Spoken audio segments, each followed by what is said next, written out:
The hostages are free. More than 2 years after Hamas's October 7th attack on Israel, the living hostages have all been released and a Gaza ceasefire has been signed. This is part of a trade for nearly 2,000 Palestinian detainees, and it was all brokered by President Donald Trump. So is this finally a path to peace? Is Trump's art of the deal finally paying off? Welcome to the Reason Roundtable. This is your libertarian review of news and culture from the editors of Reason Magazine. I'm Peter Suderman, and today I am joined by Katherine Mangu-Ward, Nick Gillespie, and Matt Welch. Happy Monday, happy Indigenous Peoples Day, happy Columbus Day. All right, so Trump is in the Middle East today, and according to prepared remarks released by the White House, he plans to say Israel has won all that can be won by force of arms. Now it is time to translate these victories against terrorists on the battlefield into the ultimate prize of peace and prosperity for the Middle East. Nick, this is obviously very good news that the hostages have been released. Do you think that this is the start of a path to peace in the Middle East? Who knows, but it's the next step for sure. And Donald Trump deserves, a lot of praise and a lot of credit for putting this together in the same way that he did the Abraham Accords in his first term. I don't think anybody else on the world stage was working to do anything really to bring some kind of clarity to this. So I think it's a good day, and Trump deserves credit, and it is the right next step. The real thing, Trump has really tight ties with Qatar, that gift him planes and whatnot, as well as Saudi Arabia, and that is the next big thing. Getting those countries to recognize Israel's right to existence as the beginning of an enduring Middle East peace. Katherine, you edit a Libertarian magazine, and sometimes your job is just to say what libertarians think about any given thing in the news. I mean, this happens to you not just like in your professional life, but I know like in your personal life. Like, here's what's on the front page of the New York Times, of the Washington Post. What do libertarians think? So my question for you is, all of this that has happened over the last 2 years, starting with the attacks, the war, and now finally the hostage release and this ceasefire deal, which is maybe the end of the war, maybe not. We don't know. There's still many steps to be taken. What do libertarians think about all of this? Thank you so much, Peter, for asking me my favorite question. Libertarians think that war is bad. And so that is the starting point. And that is the kind of answer that annoys everyone a lot. But what else is new? War is bad. Aggression is bad, particularly state aggression, because it leads to this eternally escalating situation like the one that has been present in the Middle East for well beyond my entire lifetime, but also since October. And this is to me, like, I am not only the spokesperson for libertarianism, but also a middle-aged white woman. So I have also experienced the end of this with an Instagram phase of the conflict with respect to Instagram, and in particular with respect to the videos of people on both sides returning home. The buses of the Palestinian prisoners people coming off the buses, and these like darts coming through the crowd of their families reclaiming them, and likewise with the Israeli hostages, and unfortunately also the bodies of the hostages who didn't make it through alive. Those reunions to me are the very embodiment of the evils of war. Those people shouldn't have been apart on either side. So, Matt, I want to ask you about Trump's role in this, but also just about America's role in general in this process. Right. So the New York Times this morning called Trump the force behind the deal, kind of clearly crediting him. How do you conceive of not just Trump's role here, but America's role in this process?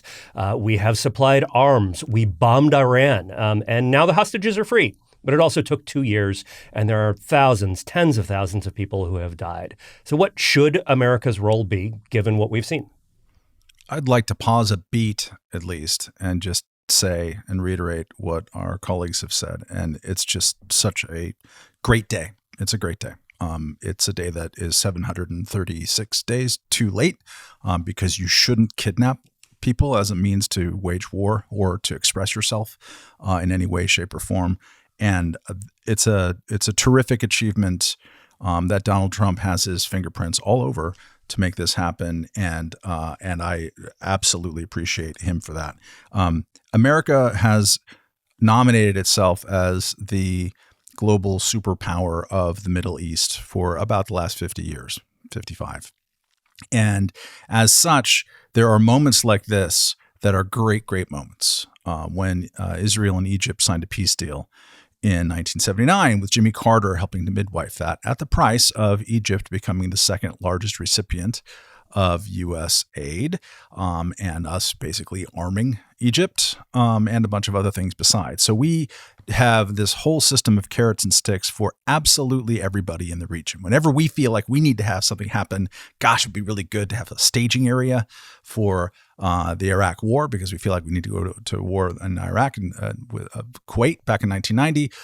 So we pressure our friends in Saudi Arabia. We sort of grease those wheels and we get that access. And it's great, except that there's a couple of locals who are a little bit upset about that, and they end up doing terrorism against America. There are all these sort of like deals that work out really well sometimes and rarely so in the short term, and we buy people off. We bought off Jordan in the mid-90s, forgave their debt in return for the very good thing of them having a mutual recognition of Israel's right to exist. That's very important. I would like to get to a place where we are not the indispensable nation in the Middle East, because why are we?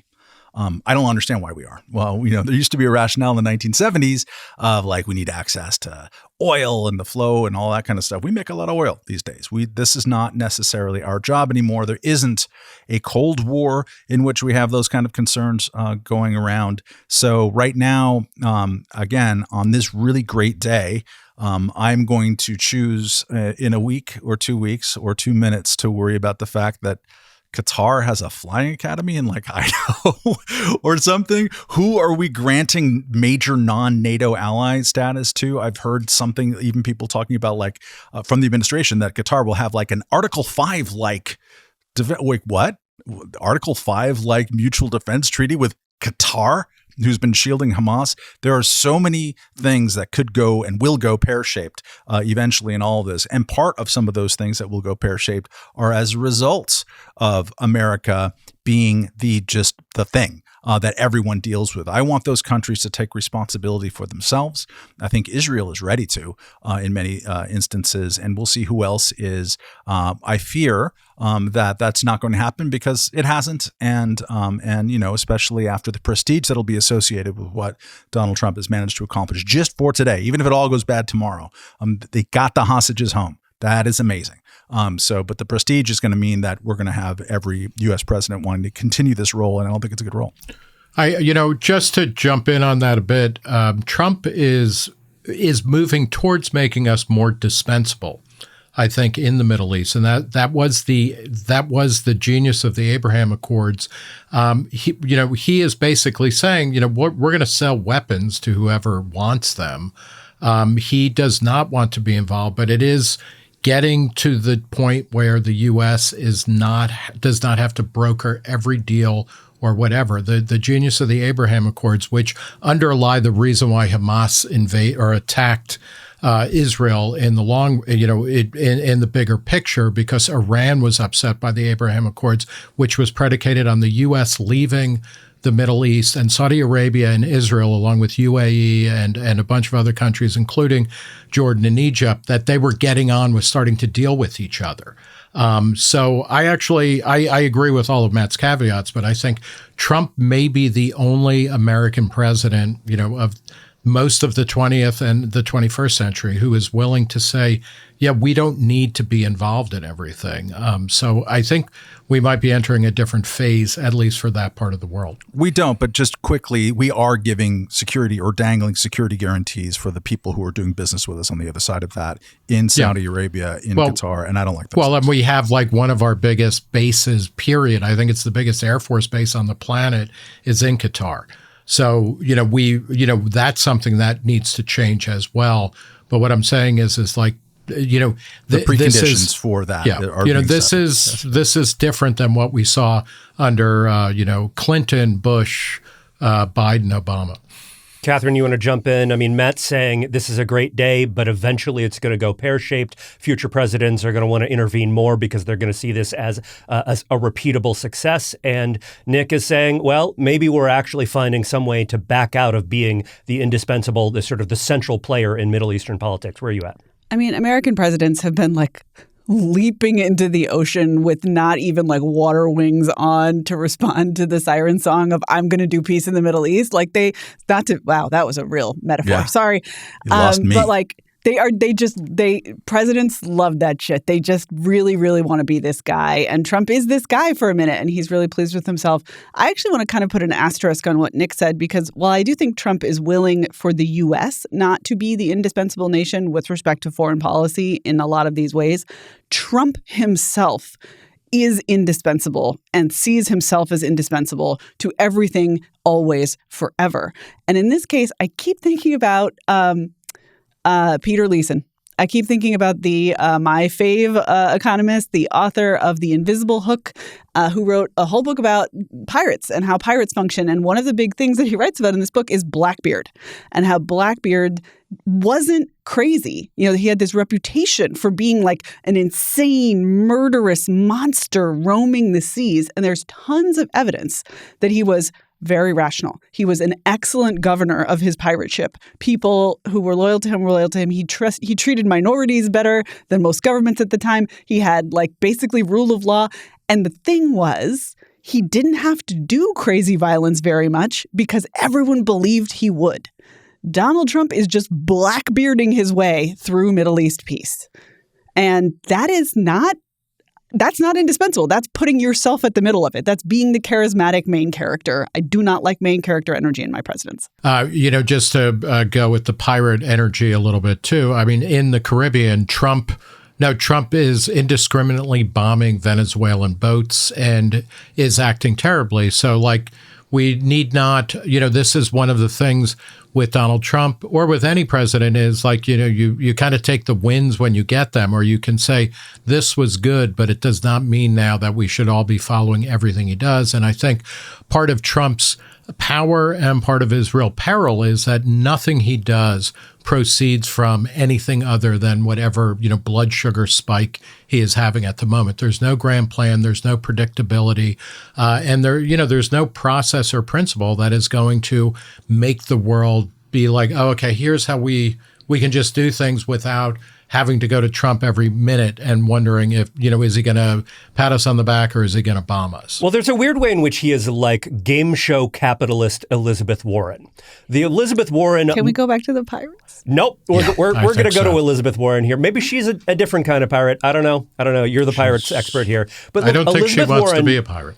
Wants to be in the middle of absolutely every transaction. She wants to put a regulator and maybe a couple of senators and senatorial aides and a bunch of laws and a bunch of text in the middle of every single imaginable economic transaction, and then determine at the federal level how those transactions are going to get played out.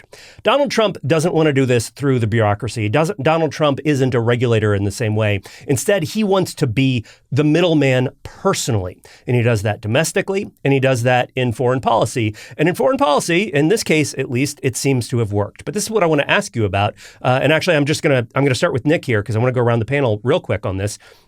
There's a case to be made now. Trump has a record on foreign policy that he can point to. He can say, look, I got the hostages freed. I got a ceasefire deal signed. I bombed Iran and we didn't go to war. In fact, it worked out the way I said it was going to, despite my critics, despite people on my side saying this is a terrible idea. Is there a way in which that approach is much more suited to foreign policy? And does this make Donald Trump a better foreign policy president than a domestic policy president?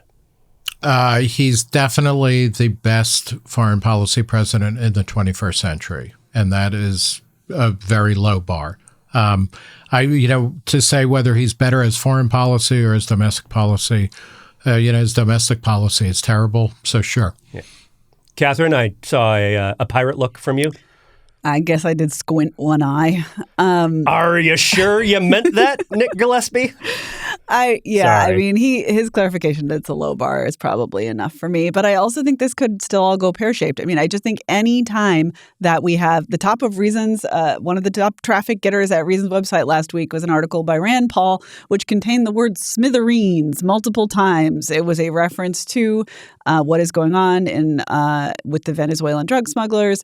It cites, whenever we are talking about the Barbary Pirates, we are back in a place where we are talking about executive overreach, where we're talking about the proper role of Congress. And I think you can't be evaluated to be a good foreign policy president in America if you are behaving in an unconstitutional manner. What do you think, Matt Welch? Is Trump a better foreign policy president than domestic policy? And is this foreign policy success? You said it's going to go pear-shaped. How? Well, I mean, it's the Middle East. Do they have a lot of pears there? Like, do we like? It's gonna go. Sure, we can all imagine how Gaza is going to be governed well, because that always works. Like, it's just the pitfalls are there. Tariffs are a foreign policy as well as a domestic policy. Import taxes. He is affecting and impacting the international system of trade that the U.S. used to lead, and he's turning it into a one-man insane person governing at the whims margin, as we might be talking about a little bit later in this episode. And that fosters international dysfunction and leads classically to more tensions between nations. So that's not very PC. And let's not forget that there was a round of reporting. Who knows how like completely tethered it was, but you saw a lot of pro-Trump people absolutely freaking out that he didn't win the Nobel Peace Prize, and Norway bracing itself for diplomatic reprisals. Like, that's, what are we talking about here? So I'm just going to appreciate what he has done in this case. And the aforementioned Abraham Accords were also a good Trump initiative that was undersold and appreciated at the time. And I will take that win and be happy for it. And I'm not going to make grand pronouncements about where he fits in the entire universe. Can we take one quick second and talk about the person who did win the Nobel Peace Prize? Because she's awesome. Go for it. So this is a Venezuelan opposition leader, Maria Corina Machado. She's a classical liberal. She calls herself a classical liberal, and she has been fighting for, among other things, the privatization of Venezuela's state-owned oil industry. She is, risking life and limb basically every day to try and drag her country out of like its darkest place. Maduro called her an anarcho-capitalist, and if that is not an endorsement, I don't know what is. She also has stayed in her country to fight when she could have, and by all rights, any of us would have left, which is an act of bravery that very few people in the world have. Trump-tard anger at her winning and attacking her personally is disturbing. Yeah, and it is like she's in a socialist country, as if Donald Trump isn't becoming more socialist by the moment in the way that he's practicing state capitalism, and she's fighting against that. So your point is well taken. I do wonder what the courts are going to rule when Trump tries to send the National Guard to Norway. All right, I think that's a good place to transition here to our next topic. On Friday, Trump said he was going to impose 100% tariffs, new tariffs, top of any existing tariffs on goods imported from China, starting on November 1st, maybe sooner. Average tariffs from China are currently about 57%. That's down from 140% earlier this year. Katherine, what do you think the effect of these tariffs on the American economy is going to be? Like, is this just going to raise prices for consumers? I buy a lot of stuff on Amazon, and I would like it to remain affordable. I am not alone in that. And this isn't helping. Yeah, that's it. It's just going to make everything on Amazon more expensive. This is an Amazon tax? Functionally, yes, right? Like, it's an everything tax. It's a world economy destroying tax. Like, I really just can't emphasize enough that like two of the world's biggest trading partners taxing each other at 100% is not conducive to all of the glories that the second half of the 20th century brought us in terms of lifting people out of poverty, in terms of justice, in terms of free movement of goods and people, all the things that we like and that most sane people like, at least to some degree. This ain't it. It's crazy. This is a crazy thing to do. And it seems that we're in a taco situation. I don't know. Right. Trump always chickens out. I mean, in fact, this is one of the reasons why I said average tariffs on China are 57% now. They were 140%. Trump has turned the tariffs off and on and up and down so many times, right? It's wax on, wax off. He's the Mr. Miyagi of tariffs. No, pirates only in this episode. He's a pirate ninja of no, I don't know. Nope. Matt, Katherine says there's basically no... I want to point out that Mr. Miyagi is Japanese, not Japanese. Chinese. So, Yeah. I feel like something deeply A Mr. revealing Miyagi metaphor came out is there. available for any ethnicity. I think we can agree. I don't know about that. We're objectively in favor of cultural You appropriation. don't think here. of him when you think of Irish stuff, right? You're not like, Mr. Miyagi. There Irish. is an argument being made by Trump, by the MAGA team here, which is that this is a necessary response to China for clamping down on the export of rare earth minerals. So rare earth minerals, actually not that rare, but China does control a lot of the supply. And they're necessary for things like batteries, right? So, Matt, what do you think of that argument that you have to push back when China does its own export controls? And in some ways, I want you to relate this back to the first segment where Trump is perceived to have been able to achieve a kind of victory in the Middle East by threatening force, by blackbearding, right? Not even using all that much, but sometimes, bombing Iran. I feel like I want to have a big button installed on my desk that whenever I'm in the middle of an argument, especially when I kind of don't really know the facts about an international policy dispute, I just smack it and it goes, rare earth minerals. Like, oh, okay. What's going on in Afghanistan? Well, rare earth minerals.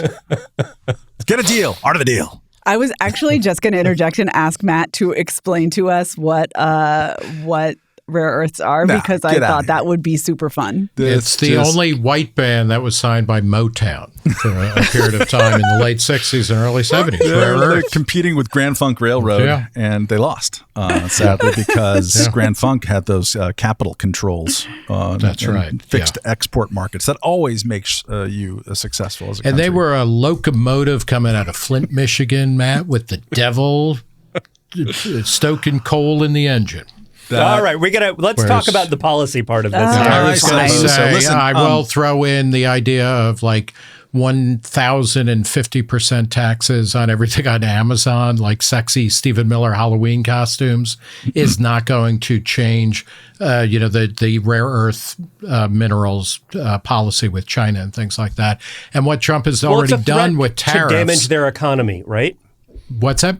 It's a threat to damage their economy. And the idea is this is a negotiating threat. What is happening so far, and I don't think this is going to change, is that you're doing things like getting, the BRICS country to get a little bit closer and to create an actual large trading bloc that tries to cut the U.S. out or minimize it. American soybean farmers are always, they're always the go-to audience for everything, but it's like Trump has already started to announce, like, we're going to do a great thing and bail out the soybean farmers that have lost their market in China for the second time. He's 2 for 2 on this. When he did this in 2017, he destroyed their market because of a trade war with China. It's doing it again. Now he's going to use import tariff revenue to pay off soybean farmers because they can't sell their soybeans anymore. China is talking with Argentina along with India, and Russia and other countries. This trade wars are bad and they are unwinnable.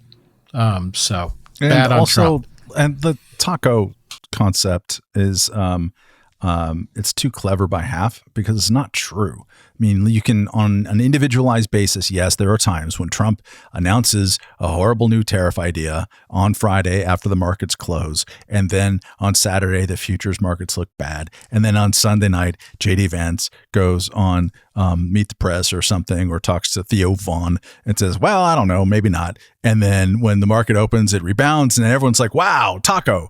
And meanwhile, the average international tariff rate of goods coming to the U.S. rises from single digits to now it's more than 20%. So he's chickened out on specific things here and there, sure. And if you want to completely abuse all of your existing brain cells, even more than you do on a nightly basis in some of our cases, you can try to keep track with every single status of every single negotiation and whim and Truth Social post with every one of the 192 other countries. Or you could say, I'm not going to look for a cheap acronym. I'm just going to notice that he's jacked up international tariffs from 2% to 20%. And that sucks. And that's going to have lasting damage to all of us individually as people, as us as a country, and the international global order. I choose to focus on the latter because it takes less time. I do wonder, though, like the alternate history where they just have a different name, where they're not called rare earths, where it's just like the purple ones or whatever. Yeah. Like Altria. None of this. Right. It's lavender minerals. I do like that is the alternate history I think about, is where they just don't have a name that sounds like, oh no, China has them all and we have to get some. Like that's got to be powering a huge amount of this, surely. All right. Speaking of delicious tacos, the government is still partially shut down and the federal layoffs have begun. Maybe, sort of. So on Friday, lots of things happening on Friday in Washington. Trump's budget chief, Russ Vought, tweeted that RIFs, that's RIF, which stands for Reduction in Force, have begun. The White House Budget Office didn't provide many details, said the reductions would be substantial. And there are reports saying thousands of employees were laid off at the Department of Health and Human Services, the EPA, the Department of Homeland Security, and the Treasury. But at least some of those terminations were subject to an immediate oops. I don't think that's an acronym. Maybe it should be. On Saturday, many of those employees that were laid off from the CDC were told, actually, you're not fired. So, Katherine, is this finally the limited government you've been waiting for? It is not.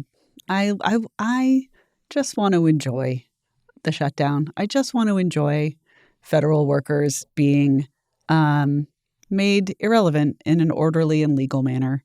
And that is not what is on offer for me or for anyone else. I do think that we're just doing smarter Doge now.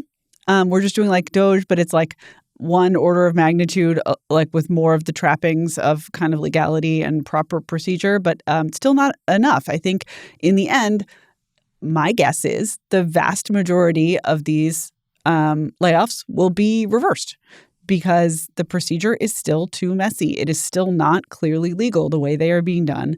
And the courts have signaled over and over that they are watching super closely. It's not going to stick. And the whole point is for it to stick. And I know that that is not necessarily the whole point for some of the Republicans who currently hold power.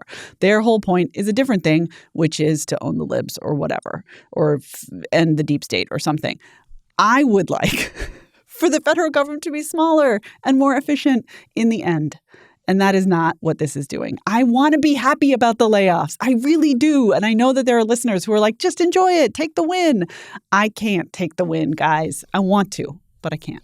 So, Matt Welch, there are all these people talking about how we're just not going to survive as a people with these CDC layoffs, even if some of them have been reversed. Are there? I was just thinking. I question the premise of your question, sir. I hear it a lot in diners in Armenia, New York. Yeah, nobody goes to diners anymore, right? Just you, Nick. You are alone in these diners, these terrible diners that you love. The Nighthawks, political science world is just totally gone. This is the great thing about the internet is everybody has their own. And on my internet, I am seeing people say, look, these layoffs are going to be, how can we survive as a country? And I was just not thinking, at the Cracker Barrel with the old new logo. People seem to be really excited in their rocking chairs and hickory canes that they can buy along with greasy egg sandwiches. It is amazing that Trump has not yet fired the Department of Cracker Barrel logo employees. But look, there's this thing. People are going to be mad that this is going to be terrible that we don't have all of these CDC employees. And go back to, I don't know, about 5 years ago.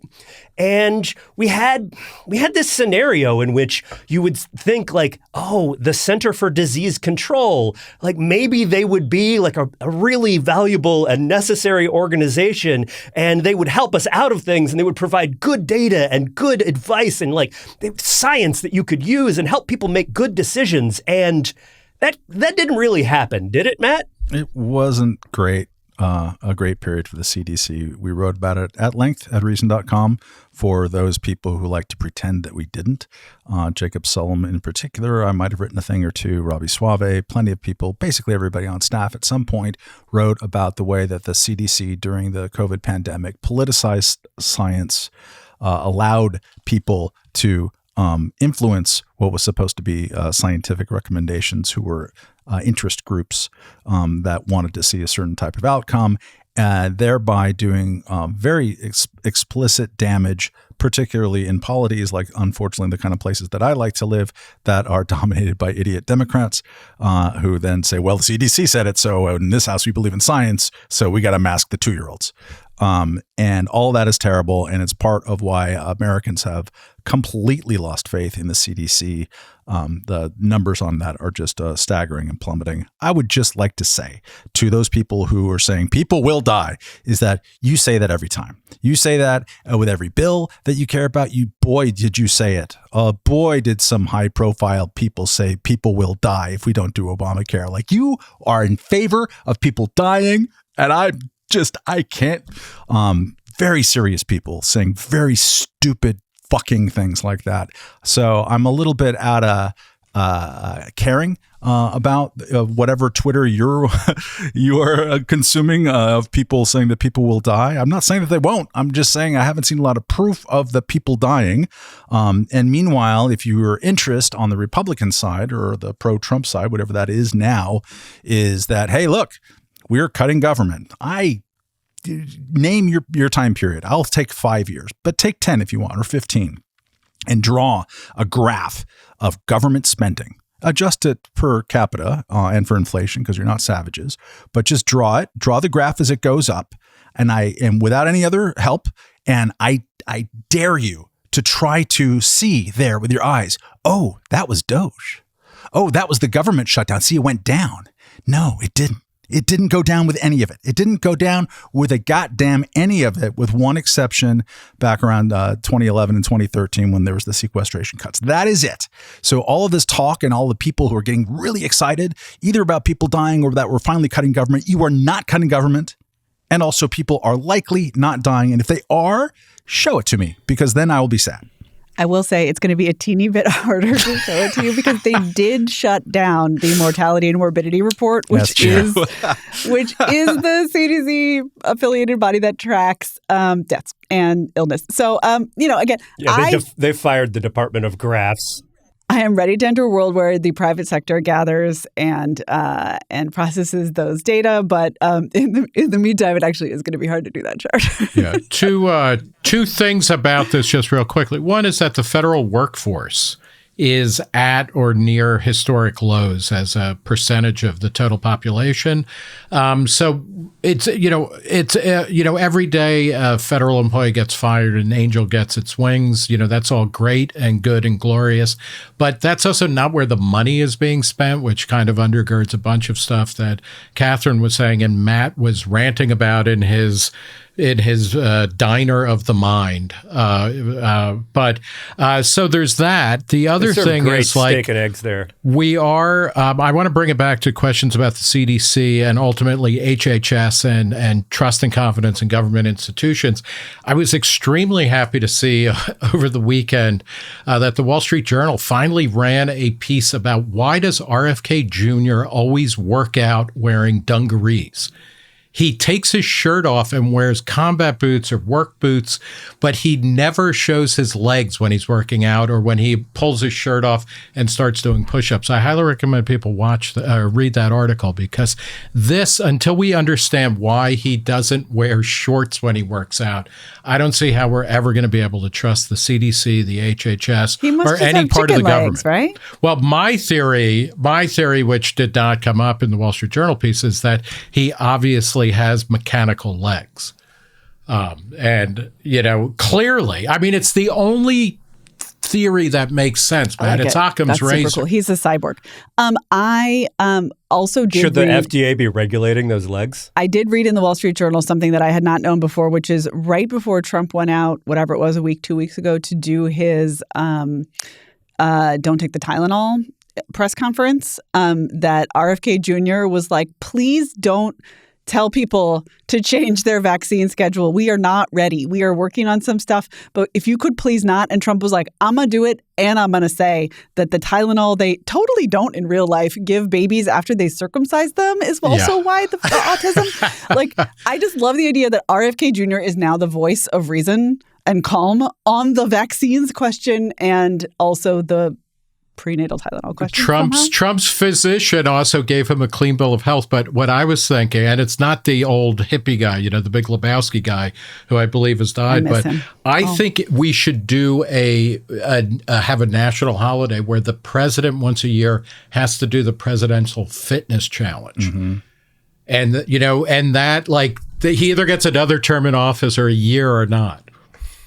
Okay, so this is a good moment to transition to the other thing I wanted to talk about, because there was this story in the Wall Street Journal this week about how the Trump administration feels emboldened by the near total lack of pushback from Congress, from the bureaucracy, from the appointees, from, I guess, from RFK, who says, please, maybe don't say that thing. And then Trump just says the thing. And Trump loves this, and the MAGA people love this. Steve Bannon, the former Trump advisor, compared Congress to the Duma, which is the Russian legislature that's basically a show body because Putin has total control. So, Katherine, why is Congress so willing to roll over? What will it take to get Congress to grow a spine? Well, I will first remind you all what I said earlier in the podcast, which is Rand Paul is still out there talking about the Barbary Pirates occasionally. So we got to give him props for that. Thank you, Senator Paul. I think the answer is something that we all kind of experienced in real time, which was that while it was never true that Congress was chock-a-block with libertarians, there were always people who were sort of, who I deemed worthy of my respect in a variety of ways. Maybe I disagreed, but I thought they were good analysts or honest brokers or whatever it is. And those people were have been slowly driven out over the last 10 years, certainly from the Republican Party, but also, I would guess, I have less visibility on this, but just in sheer frustration from the Democratic Party as well. I guess the Kirsten Sinemas maybe fall in this category, depending on who you agree with, or the Joe Manchins, all these characters who just were maybe trying to help Congress do its job. And I disagreed with many of them about what success would have looked like, but those people got tired or got pushed out or got targeted in primaries by Trump or his proxies. And they are all gone. Congress is not doing its job because all the congressmen who wanted to do their jobs, with a few exceptions, are gone. And even Rand Paul, who does very good things, and I'm glad on a daily basis that he's in the Senate and have always said so from the first time that he was there, the price of his doing business in the Republican Party is to say that Donald Trump is the best president of his lifetime. Does he believe that? I don't know. Maybe he does. But that's certainly the price of being able to continue to have influence in the Republican Party and to be brave. And, his friend Thomas Massey is being targeted by all the howitzers on Trump's side that try to primary him out of Congress. And he's about the last Republican drag on the Trump agenda. Now, we'll see what it's like after the midterms. I think it's worth pointing out about the Wall Street Journal story. Steve Bannon is the main source in that, and then a bunch of unnamed people. Steve Bannon has no influence on the Trump agenda. He's not in the White House. He is a bullshit artist who managed to be in the inner circle for a while and hasn't been, and now talks as if he is. The fact of the matter is the Trump agenda is, to the extent that it's been implemented, is extremely unpopular, such as tariffs, which are not popular.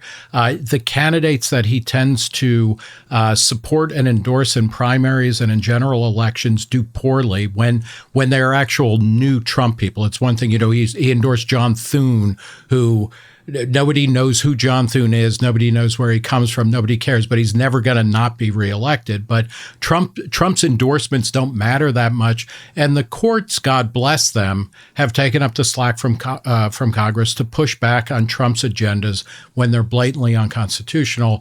I think we will see in a year, we will see whether or not Trump is able to steamroller the American people or the American government.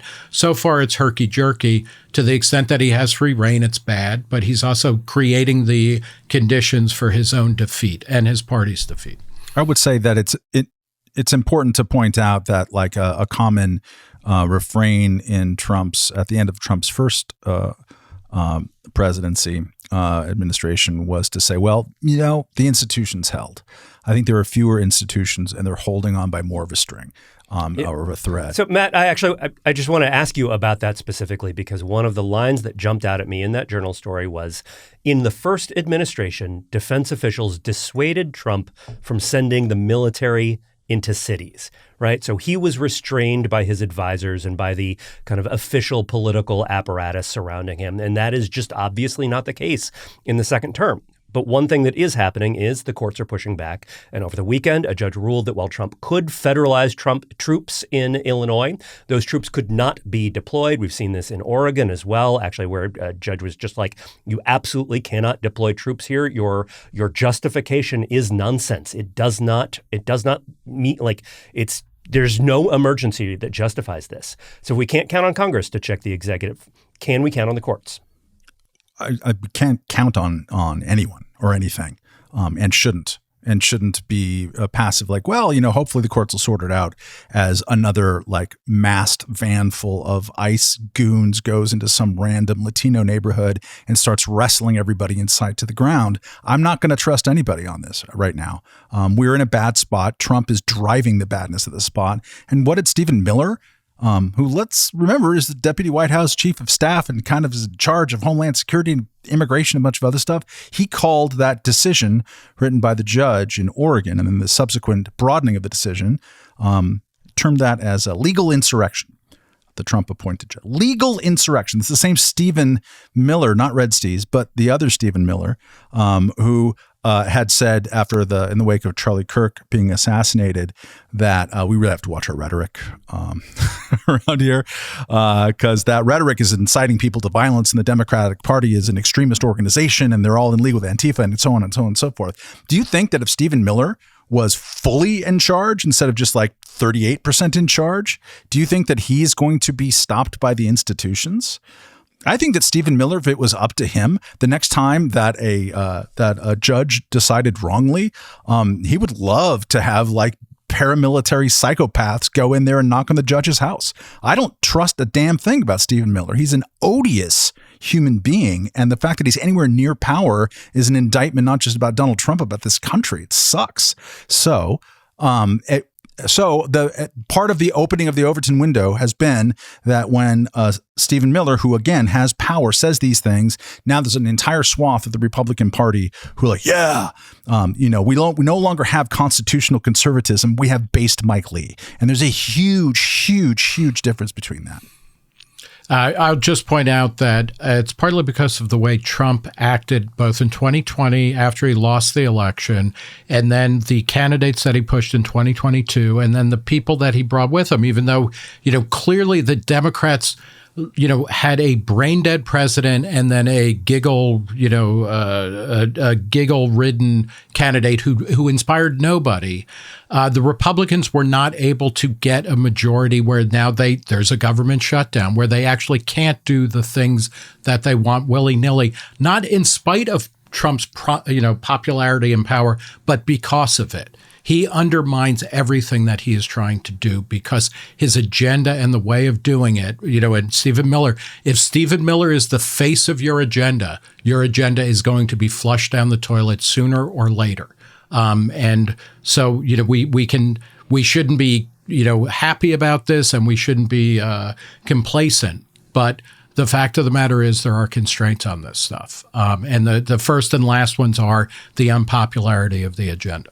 All right, let's go to a question from the Peanut Gallery. Remember, we love to answer your questions.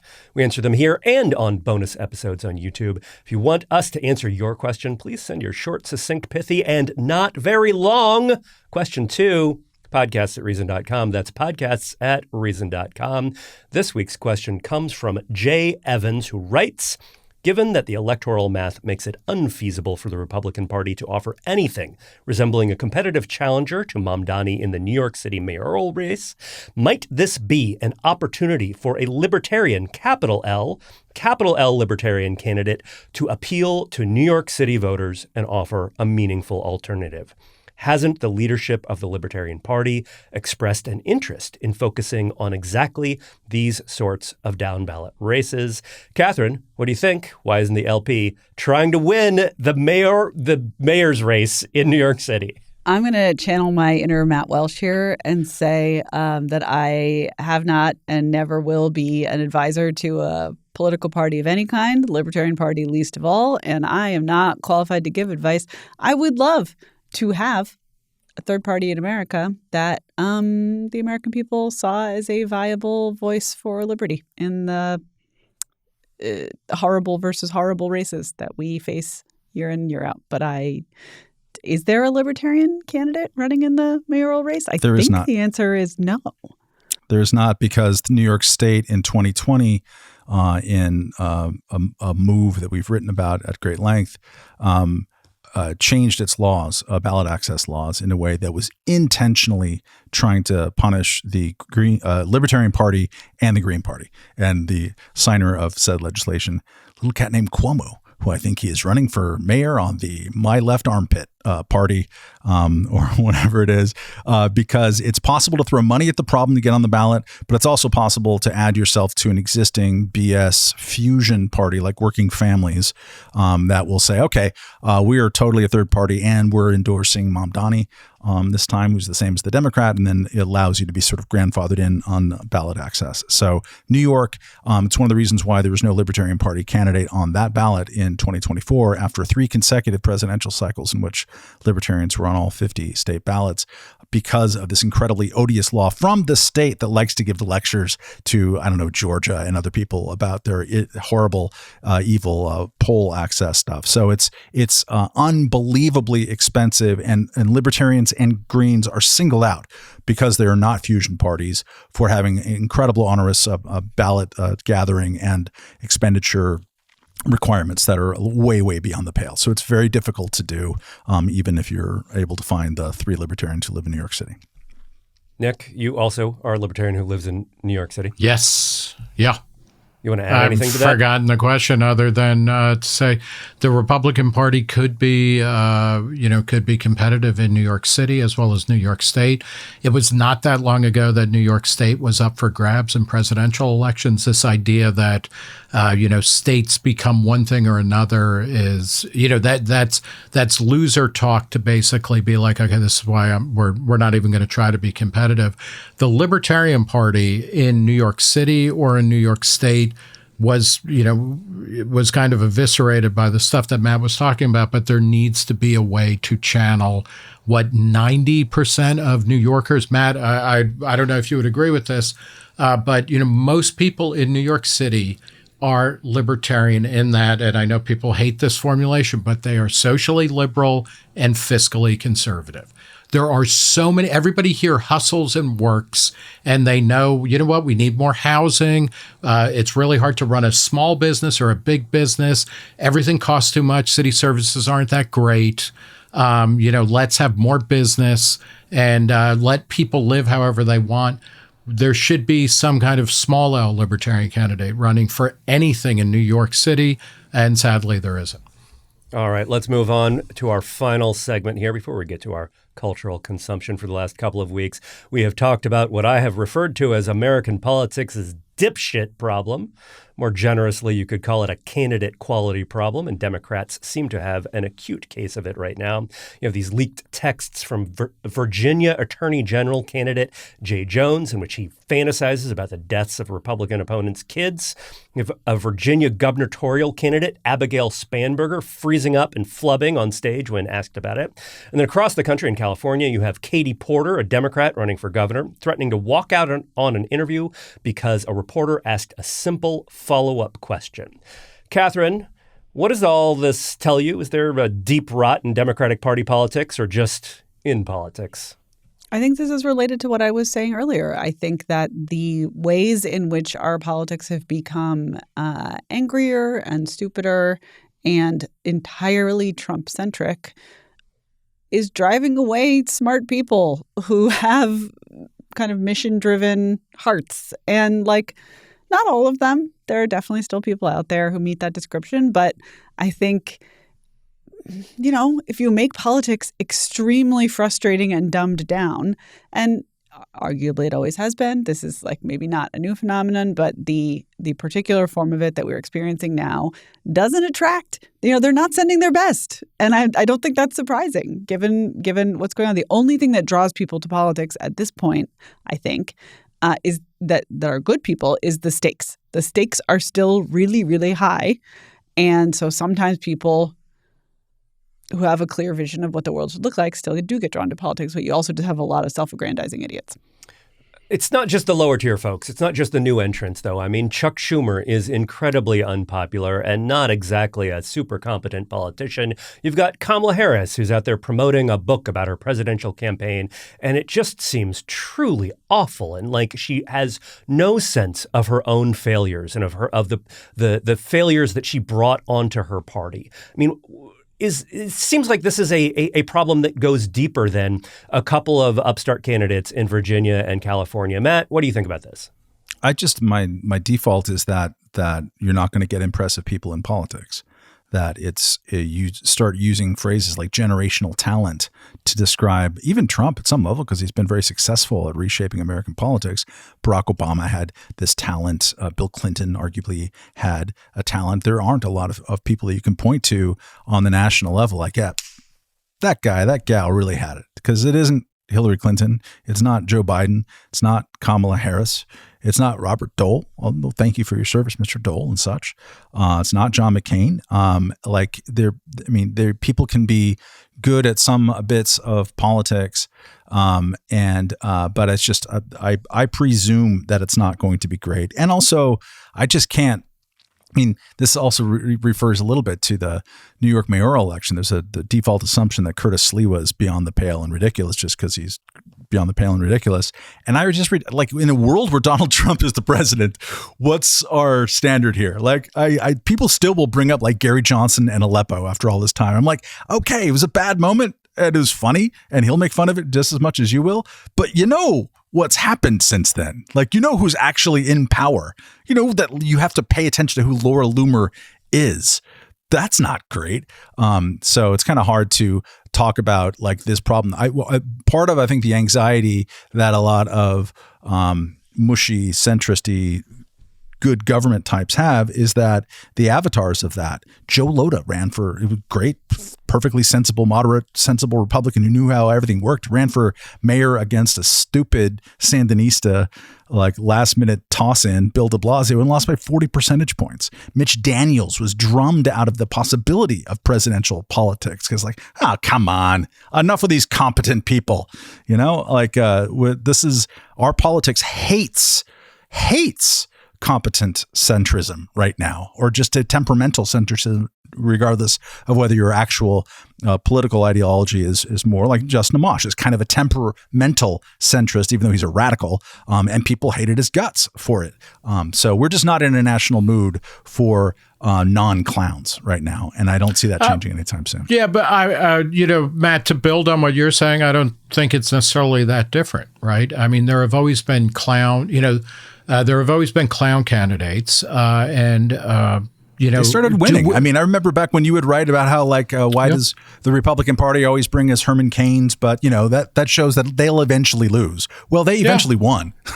The Herman Cain problem Trump. Won, and you lost. They won with Trump. Herman Cain, did not go very far. Right, but that category. And then the government gave him cancer, and now he's gone. Right. Yeah. So these problems take care of themselves. But, if you look back just recently over Republican candidates for eminently winnable offices, this is another thing to think about, Peter. When you look at this, it's like, is Glenn Youngkin are you bringing out your best people against Glenn Youngkin? And his challenger, has a good track record, like in the gubernatorial race. She's bad and she's made a couple of missteps, but she is not at the level of Jay Jones or Jay Johnson or whatever his name is. So when you look at people like when the Republicans have a shot at 2 Senate seats in Georgia that are theirs to lose, and they pull in Herschel Walker that's a problem, right? And there's Democratic versions of that all the time, and we should mock them and make fun of them. And I think what this also shows is that, as parties become more governed by their internal caucuses and things like that, you tend to generate really bad candidates, and it's up to the parties to reform themselves if they want to win seats that are actually in play. Katherine, how do we get out of this? Like, what do we do here? And is the goal basically to make politics less important so that it doesn't matter if these people are schmucks or dipshits or whatever we want to call them, or if the candidate quality is low? Or is the goal to try and find people who are actually responsible and will use that power wisely when they have it? I don't know. It seems bad. No, I'll try again. Thanks. Let me try and give a real answer. Wow. My real answer is decisive Katherine today. My real answer is the thing that I always say and truly believe, which is that there is no out of this. There is only making this irrelevant. I think the project of shrinking government is not currently one with a lot of promise. And I say that as someone who's going to keep working at it because I still think it's a really important thing. But like growing the stuff outside of government is far more important. And this is why I'm ultimately an AI optimist, because whatever it is, it's going to be so much bigger than Herschel Walker. It's going to be so much He's pretty bigger. large. I chose him on purpose. He's going to be so much bigger than anything a politician can do. And that is the thing that ultimately determines our future if we can survive our politics long enough to get there. And so I think I just have this feeling of like, life is long. You do what you can in politics. And there is some that you can do. There is valuable work to be done. But that ultimately the work to be done, from my mind, in politics is to protect the private sector, to keep the kind of space open for innovation and growth, because the good stuff's never going to come out of the state. That's not where it comes from. All right. Speaking of the AI revolution, let's move on to our cultural consumption. I'm going to start because I saw Tron Ares. It's the third movie in the Tron franchise. For some reason, they keep making them. I guess there was a TV show and a ride. Because of you. Ride. They keep it's because of it's video game too. You could opt out. There's a no, I can't opt out. And the reason I can't thing. opt out is because the problem here is you have a this is sickness. A bad you have movie. An illness and a disease. No, I that don't needs have to be treated, Peter. I don't have an illness. I don't have a disease. I'm totally fine. I have a very normal thing, which is I really like Nine Inch Nails. I like Nine Inch Nails so much. The most I have ever paid for concert tickets, Nine Inch Nails. I'm about to see them again in a couple of months when they come to Washington, D.C. The only time I've ever paid in three figures for a concert ticket is Nine Inch Nails. And it's worth it because Nine Inch Nails is great and they keep getting better with age. Like it's so funny that the guy who made like Hurt and a double album about heroin addiction and despair is now scoring Disney movies, like not just like Tron, but like Soul, like an animated Pixar film. Trent Reznor is Nine Inch Nails and has mostly done for the past 15 years or so a lot of really great score work. And that is what makes this movie fun to see in a theater. It is totally incoherent. It's totally stupid. It makes no sense. It has one of the worst scripts I've ever seen. It just misses out on all the things that made the original Tron wonderful, which is the original Tron understood that it's got great design, and it is a movie that understood in 1982 that computers were going to create a world that you would hang out in, and that world would be combined with a lot of financial transactions and spreadsheets and sort of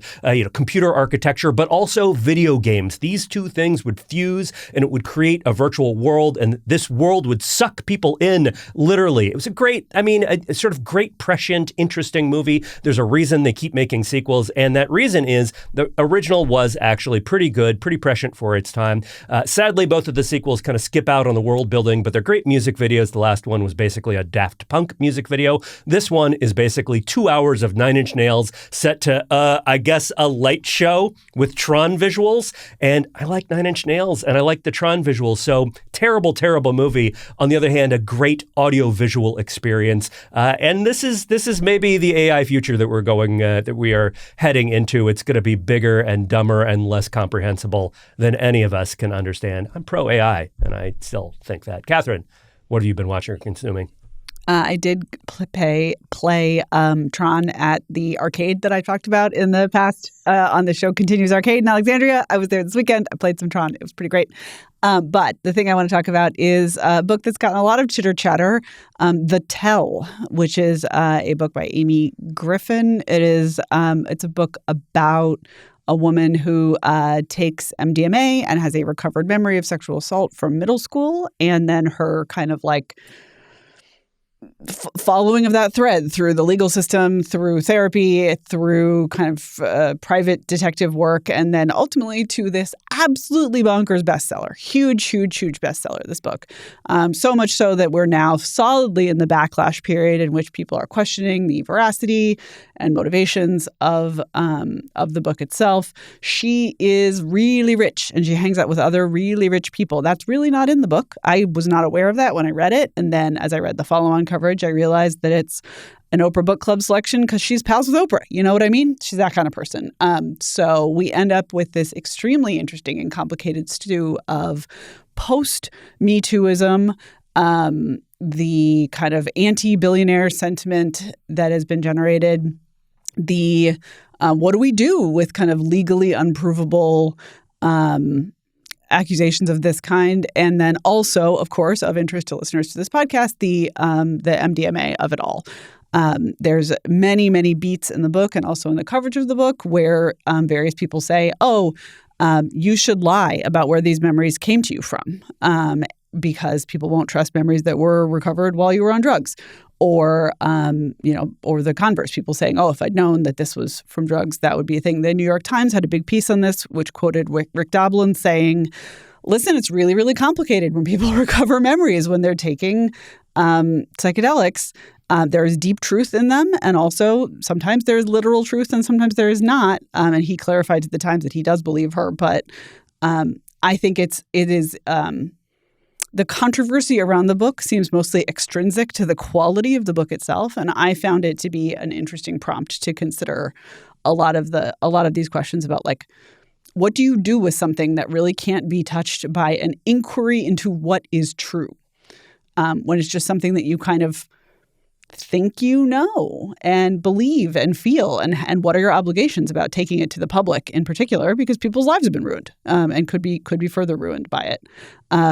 I don't have any answers from this book, but I thought that it was actually a surprisingly high quality book in terms of raising a lot of these questions, and that the backlash has been mostly about stuff that are priors that people brought in and not kind of dealing with the particulars of the case. Nick, do you have any answers for us here? Or at least a cultural recommendation? I was going to ask Katherine because I've been following this as well. I mean, when you read the New York Times story, does that bump you one way or the other to say this stuff happened in a real world where, you talk about statute of limitations and things like that, but like where this would be actionable, or does it stay in therapy where, and this is part of what Doblin says in the New York Times, and this is true of what therapists will say, sometimes we create a story internally that allows us to get on with our life and to make sense of ourselves, but that's what it is, and we're not going to talk about how does it travel into the real world. I'm very interested in the kind of impulse that is, I have to share my story because it will help other people, because I think that is both a true and kind of genuinely humanitarian impulse, and also is just an act of narcissism. And I think it's really, really hard to tell what's at play in this book. I think it is true. Lots of people experience sexual assault at ages too young to have any agency to deal with it. And they do all kinds of wacky psychological stuff with that information, with those experiences. And I don't... But the history of recovered memory kind of crimes and panics... Reason has covered really extensively how the satanic panics, the the babysitter abuse scandals, all these things, really, really dubious. And I think I personally would have probably presented this information in a much more open-ended way than the book settles on tonally. But it's mostly just a fascinating read, and then a fascinating anchor for looking at the cultural response. Nick, what do you have for us? I read Katie Herzog's book, Drink Your Way Sober. Katie Herzog is the co-host of the podcast Blocked and Reported. She's written for us, hasn't she? She has. Catherine, or yeah. So, she talks candidly about her drinking problem, which was with her for decades, really, but came to a head during COVID. And then she used something which she had reported on years ago called the Sinclair method, where she uses a drug, naltrexone, in order to curb her drinking appetite. And the Sinclair method is used in a particular way that is not very popular in the U.S., but that might be changing. But it's a real tour de force of a book of original reporting, as well as kind of an understanding of something significant that's happening in medicine, where you will use one drug in order to get off of another drug in a positive way. And it's a fantastic collection of both cutting edge science as well as in-depth reporting, where she talks to a lot of different people with a lot of different drinking patterns and whatnot. And then it also talks about her own experience. And from a libertarian point of view, and I say this as somebody who doesn't drink anymore and who likes to use drugs and use drugs in order to help me stop drinking, this is, we're always talking about, like, how do you take charge of your life? How do you become more autonomous? How do you become more in control of your mind? Somebody like Rick Doblin, the founder of MAPS, talks about cognitive liberty, and that we absolutely have a right to change our minds, how we feel, how we think, how we are able to perform in all sorts of different ways, literal and figurative. And Drink Your Way Sober is a great kind of state-of-the-art encapsulation of this whole kind of perspective, which is becoming, I think, more and more prevalent in all kinds of medical, psychological, recovery, rehab kind of methodologies, which is a good thing. So I highly recommend Drink Your Way Sober, and sometime over the next couple of weeks, my interview with Katie about that, it will be coming out as well. So we've had 3 stories of substance abuse and use here. We've got booze, MDMA, and Tron. 9 Inch Nails, maybe. Matt Welch, you want to add a 4th? Maybe. So I've watched only 2 episodes, but it's enough to make me think this is going to be a very good television show. Are you going to binge watch it? Ew. No, I don't binge watch. I have a life. I only binge watch baseball on television during the playoffs. That's different. But the show on FX called The Lowdown.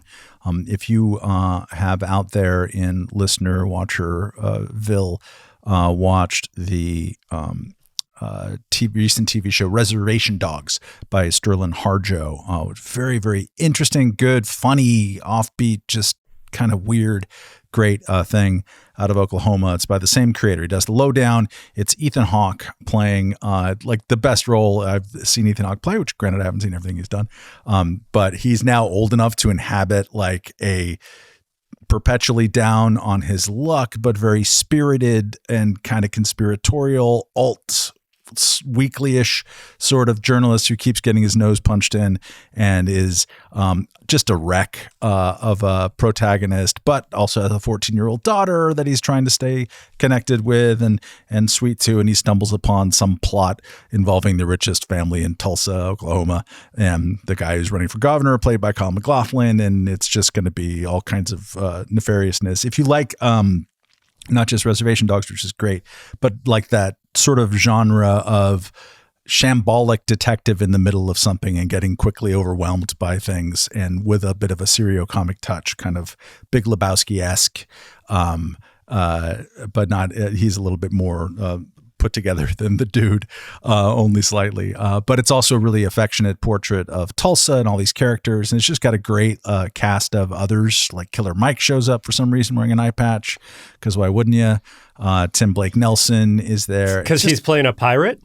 Not quite a pirate, but who knows? I haven't gotten there yet. I see it, that future episodes will obviously include Peter Dinklage and John Doe of X fame. So this just lines straight up. But just like great. I love that kind of detective noir, Rockford Files kind of it's a mess, barely hold it together.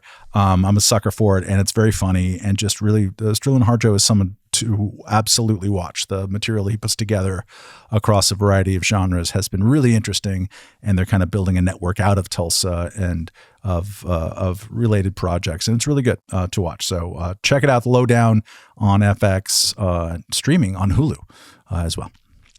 All right, folks, that is our show. As always, if you like this podcast, you can support us by going to reason.com/donate. It's reason.com/donate. Thank you so much for listening. The Reason Roundtable will return.